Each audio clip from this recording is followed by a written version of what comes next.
Hi, Liberty Gray back again with another series of educational videos for instructor training. This time we're going to be focusing on breathing, and really we're just going to be talking first about abdominal breathing, which is not going to involve the kettlebell, and then we'll move on towards the different types of breathing during the kettlebell exercises. So abdominal breathing is something that you can do different times throughout the day, and really it's just to train our parasympathetic nervous system. The sympathetic nervous system is really the fight or flight, and we experience that many times throughout the day, not so much that we're being chased by a lion, but because we have angry clients and deadlines and all kinds of self-imposed stress. So we want to teach the softer side of that, the balance, yin and yang, of our bodies. So really you can place your hands over top of your abdominal muscle. This can be done lying or standing. And what you want to do when you inhale is inhale through your belly. So as you inhale, you want to be pushing your hands out and fully oxygenating all of your lungs.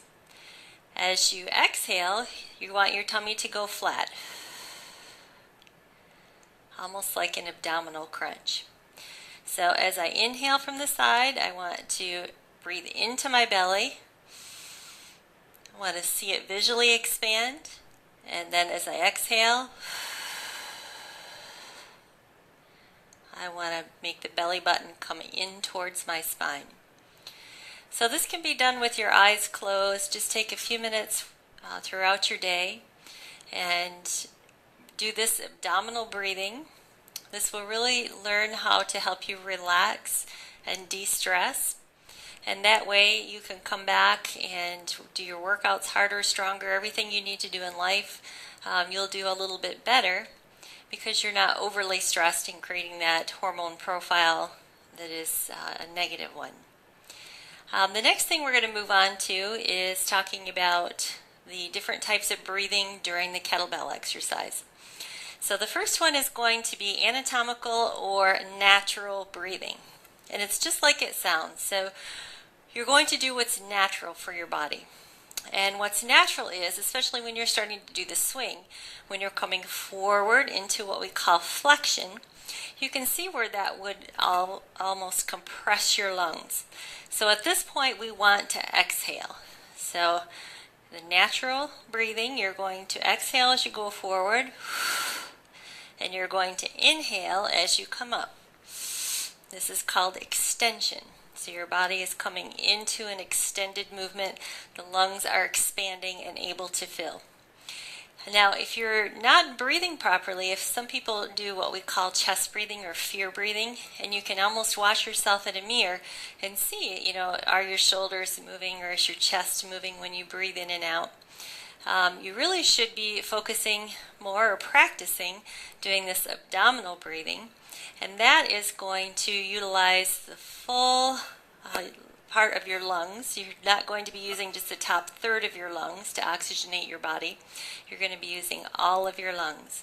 So if you're getting more oxygen capacity, you'll have a larger work capacity in your kettlebell training. All right, so we'll have you practice the two-handed swing, one or two-handed swing, practicing that natural or anatomical breathing. So it's going to be just like so.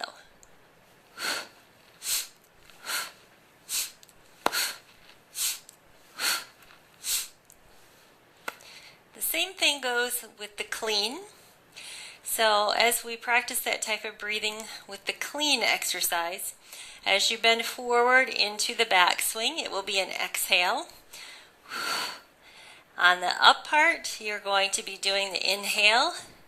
And as the bell lands into the clean, you'll be doing another exhale. So it's...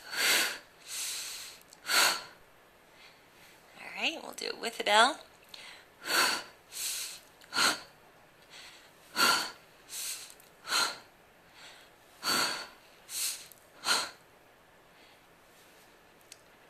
Also, this exercise applies to the snatch. So this creates relaxation. And we're going to be exhaling on the up part. So as the bell swings again into our flexion position, the bell's going behind the legs, I'm going to exhale. And on the extension, or where I put the bell overhead, is going to be my inhale. So this is what the drill is going to look like.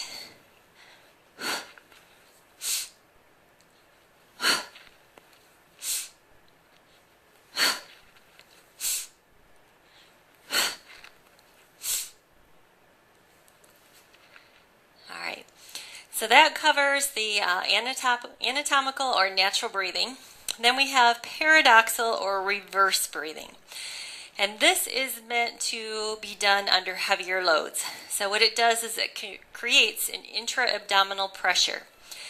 And when you're reverse breathing, you're actually keeping air in your lungs at that moment of tension when you need the extra strength.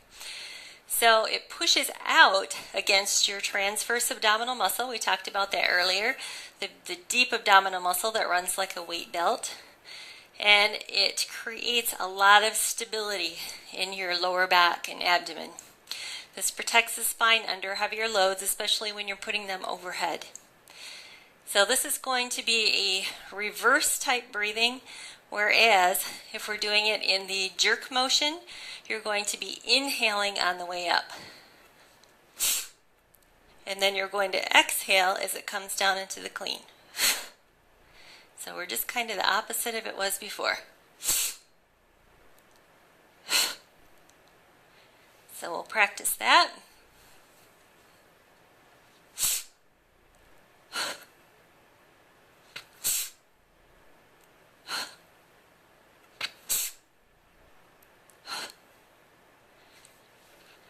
The same can apply when you're doing that with the snatch.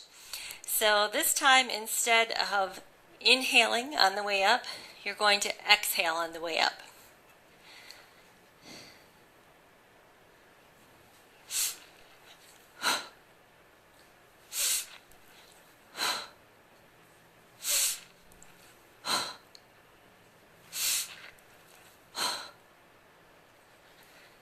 And again, this is to be used with heavier weights. You wouldn't want to use this in just regular training, sports training, just general fitness training. This is when you're trying to do maximal lifts. So there we have it. We have the 3 different kinds of breathing. Practice these and log them in your worksheets for your training and preparation for instructor certification.